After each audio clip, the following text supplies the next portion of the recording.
ये कमाल सिर्फ जम्मू यूनिवर्सिटी में हुए हैं।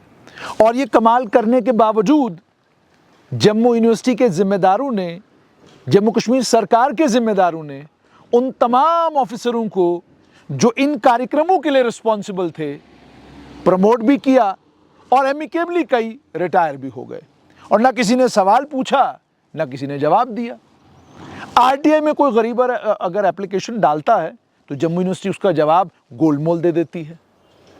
चलिए, यूनिवर्सिटी ग्रांट्स कमीशन ने अप्रैल 2011 में ऑफसाइट कैंपस यानी जम्मू यूनिवर्सिटी ने अलग अलग ज़िलों में तय किया कि यहाँ पर हम यूनिवर्सिटी का कैंपस खोलेंगे ताकि यूनिवर्सिटी बच्चों के पास पहुँचे और बच्चों को पढ़ने का मौका मिले।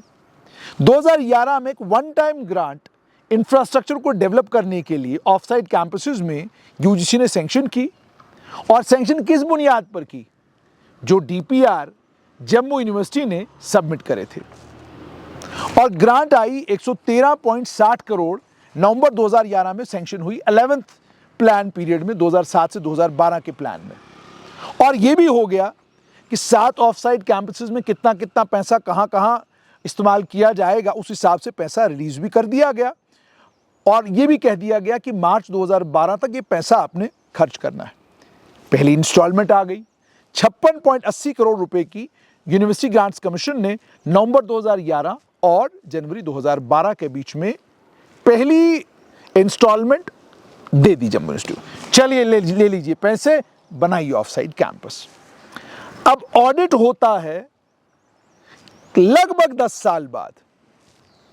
तो ऑडिट को यह पता चलता है कि जो डीपीआर सबमिट किए थे यूजीसी में जम्मू यूनिवर्सिटी में, उन डीपीआरों में कहीं पर भी जम्मू यूनिवर्सिटी ने यह मेंशन नहीं किया था कि जनाब जिस जगह का ये डीपीआर है वहां के लिए रास्ता ही नहीं है, जिस जगह का ये डीपीआर है अभी ज़मीन हमने एक्वायर ही नहीं की है, जिस जगह का ये डीपीआर है इस जगह को लेकर, इसके ज़मीन के टाइटल को लेकर अभी कोई कंफ्यूजन है। ये कहानी सुनाई ही नहीं गई।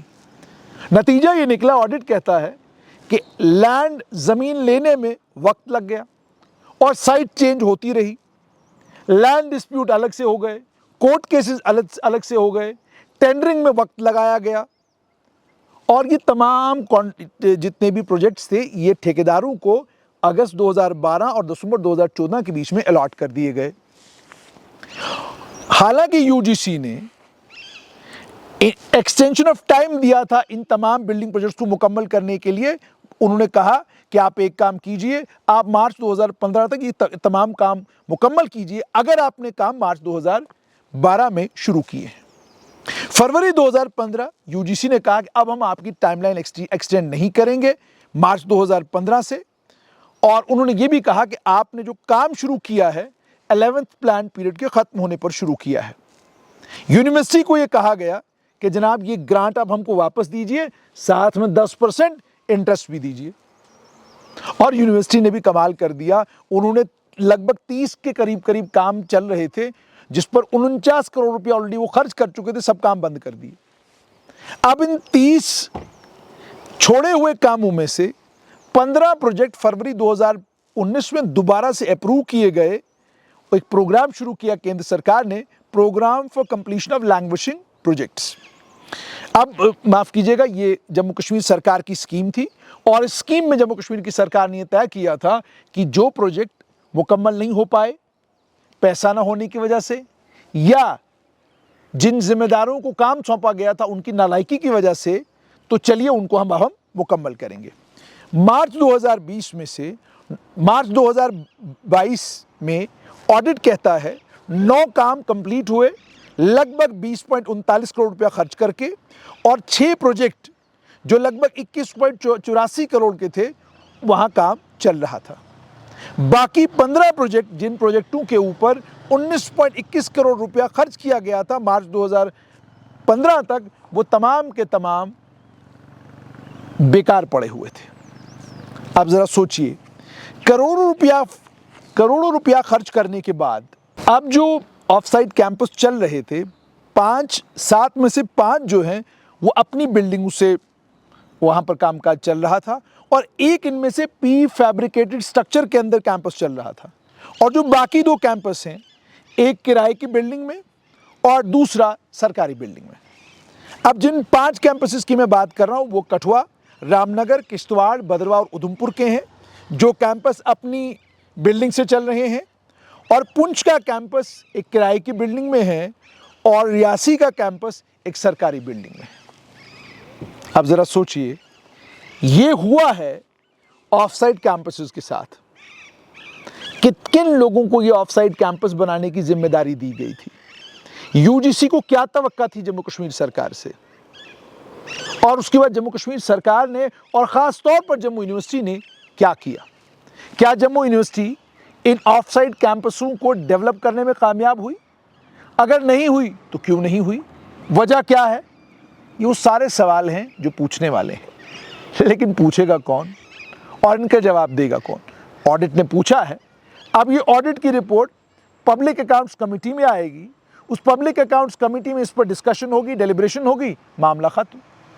लेकिन जहां तक जम्मू यूनिवर्सिटी का ताल्लुक है और जहां तक इन छोड़े हुए प्रोजेक्ट्स का ताल्लुक है, इन यतीम किए हुए प्रोजेक्ट्स का ताल्लुक है, ये एक ही चीज दर्शाता है कि हमारे विधायकों की प्रायोरिटी अगर तालीम होती, अगर हमारे विधायकों की प्रायोरिटी ये कैंपसेस होते, तो 19.21 करोड़ रुपया जो ज़ाया हुआ वो ज़ाया नहीं होता। सोचिए, आपको 113.60 करोड़ रुपया आया इन कैंपसेस को डेवलप करने के लिए, और यूजीसी आपसे इतना तंग आई कि उसने आपसे पैसा भी वापस लिया और 10% आपको इंटरेस्ट भी देना पड़ा। ये काबिलियत है आपकी? ऑडिट ने आपकी काबिलियत को फरोल के रख दिया है, उधेड़ के रख दिया है आपकी काबिलियत को, और बता दिया है कि आप के जिम्मे जो काम दिया गया था आपने कितने अच्छे तरीके से किया है। जम्मू यूनिवर्सिटी के जिम्मेदारों से एक गुजारिश, मालूम करें कौन लोग थे जिन लोगों को इन कैंपसेस को डेवलप करने की जिम्मेदारी दी गई थी। मालूम करिए डीपीआर किसने बनवाए थे। मालूम करिए बिना ज़मीन लिए, बिना ज़मीन के पोजीशन के किसने इन कैंपसेस के डीपीआर तैयार किए, यूजीसी गया, पैसे लाए, और उसके बाद 10% इंटरेस्ट पर जम्मू यूनिवर्सिटी को पैसे वापस देने पड़े। क्या रिस्पॉन्सिबिलिटी फिक्स नहीं होनी चाहिए? और अगर उन लोगों की रिस्पॉन्सिबिलिटी फिक्स नहीं होगी, बजाय रिस्पॉन्सिबिलिटी फिक्स करने के आप उनको प्रमोट करेंगे, दुनिया का कुछ तब्दील होने वाला नहीं। हम भी समझते हैं, लंबे समय से पत्रकारिता कर रहे हैं, हम भी समझते हैं कि जम्मू कश्मीर हो या देश का कोई भी कोना हो, इन मामलों में रिस्पॉन्सिबिलिटी फिक्स करने के बाद भी कुछ नहीं होता। लेकिन एक इंसान का ज़मीर होता है। मुझे समझ में नहीं आता कि इतना जुल्म इन कैंपसेस के करने के बावजूद, इनके साथ करने के बावजूद, कौन से वो अफसर हैं जो चैन की नींद सोते हैं? उनका ज़मीर उनको क्यों नहीं कोसता? और अगर उनका ज़मीर उनको कोसता है तो वो खामोश क्यों है? अफसोस होता है। अफसोस इसलिए होता है कि ये मेरा घर नहीं बनाना था, ये मेरी सड़क नहीं बनानी थी, ये आपने जम्मू कश्मीर के लोगों का भविष्य बनाना था। और आपने कैसा खिलवाड़ जम्मू कश्मीर के बच्चों के भविष्य के साथ किया है, वो कैग ने खोल कर पूरी दुनिया को बता दिया है।